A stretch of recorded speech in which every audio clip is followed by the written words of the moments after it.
Need the coffee. So I think it's cafecito time. Cafecito time. Oh, cafecito time.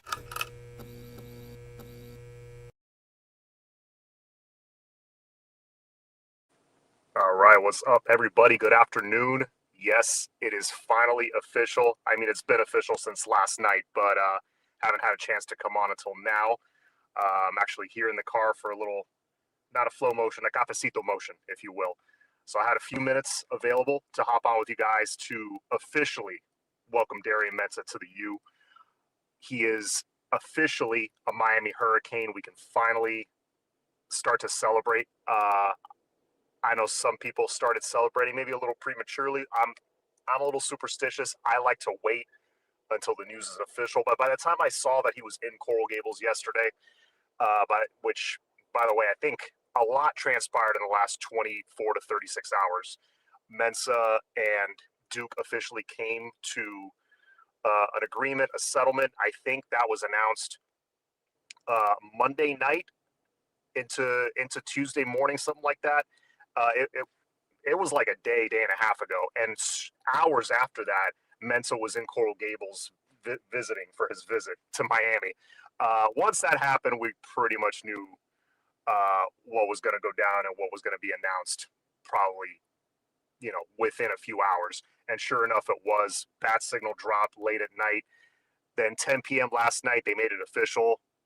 Again, DARIAN MENSAH, welcome to the family, welcome to the U. We officially have our starting quarterback for 2026. And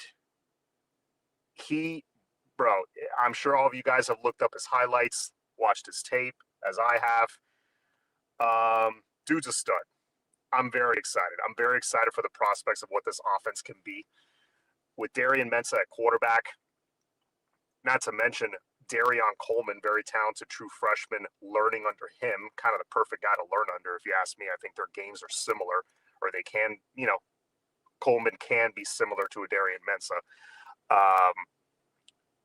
Just uber talented, great leader, great locker room guy. Let's start there. Great culture fit, which is huge, because I think this program really has turned a corner culturally.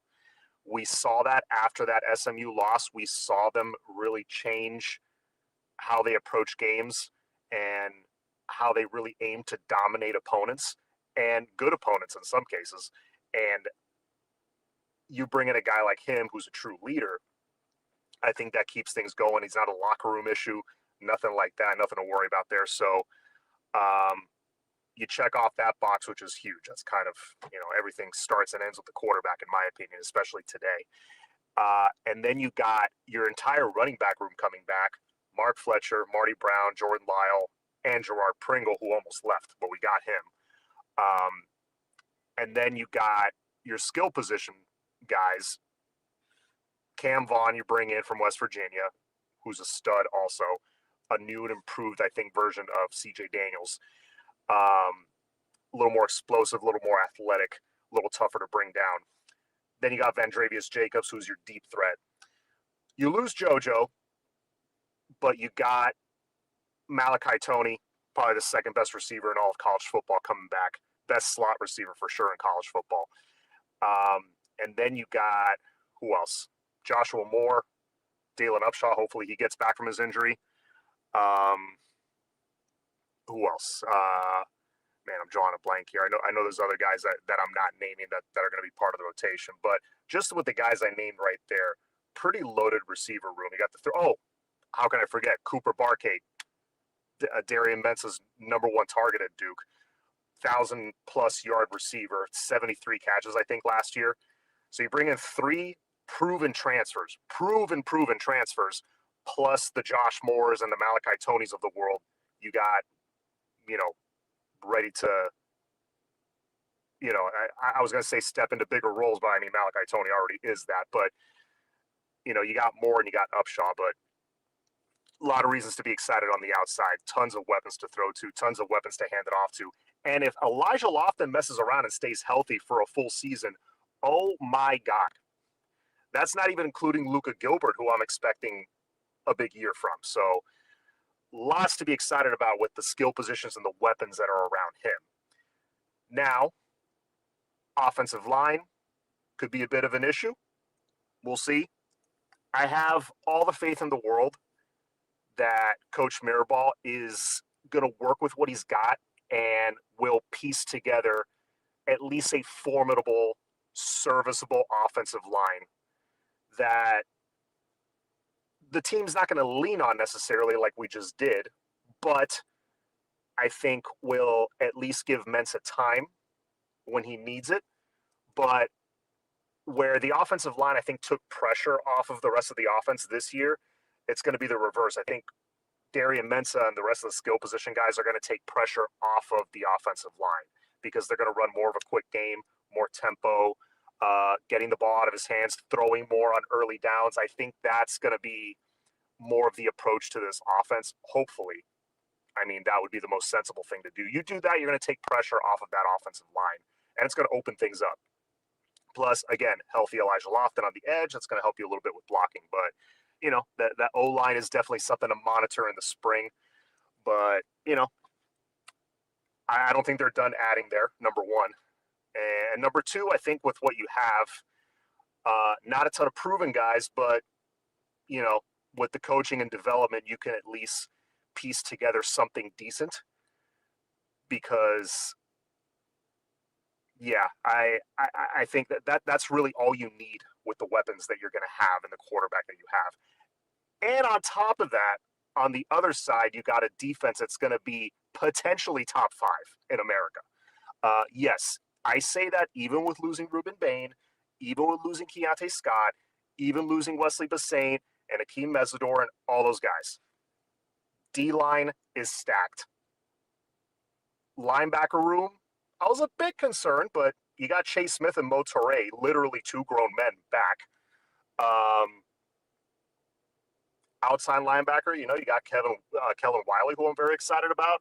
You got Cam Pruitt, who will step into a bigger role. He has to at this point. He's a junior now.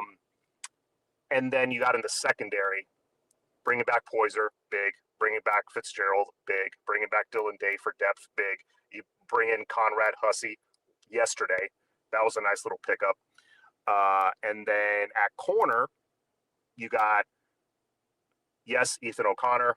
Got a lot of flack for his national championship performance, but he's still an experienced guy with a lot of snaps, brings you good depth. And you have Damari Brown. You have Xavier Lucas and OJ, all 3 of them coming back. Your star trio of corners. If, just like Lofton, if Damari Brown messes around and stays healthy for an entire year, that takes that whole side of the football, that whole defensive unit to another level.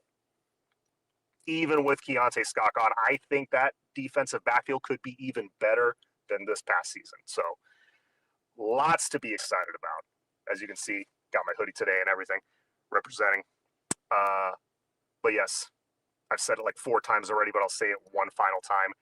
DARIAN MENSAH is a Miami Hurricane. It's official. We can finally say it. And now we could spend the next 8 months just talking some shit and being excited. Before I go, let me hit some comments here. Hawaiian Kane, thank you very much for the dono. Always appreciated. Hi, John. I enjoy your coverages. I appreciate you, man. Thank you. And let's see here. Not used to doing this on the phone.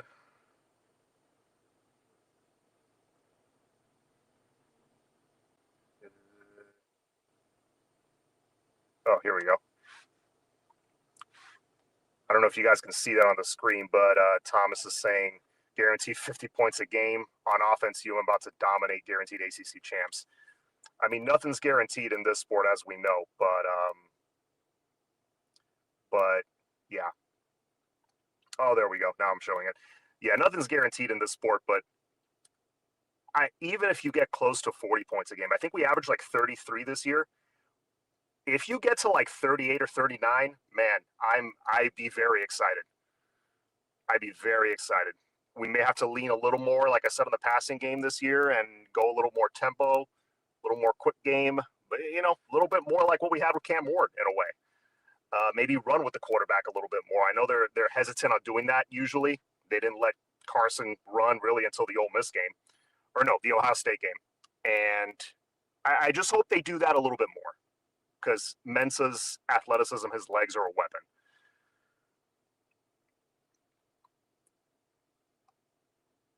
Let's see what else we got here.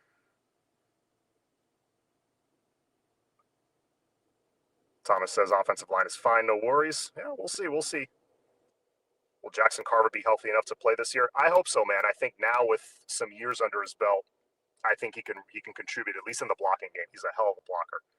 And I actually have to go into my PT appointment now in a second, but the Come On Now podcast is here. Rudy, what's going on, bro? I was going to say bring me up so we can chop it up right now, but we were both in the car. I'm in the car near the... I'll have you on the show soon, buddy. I'll reach out to you.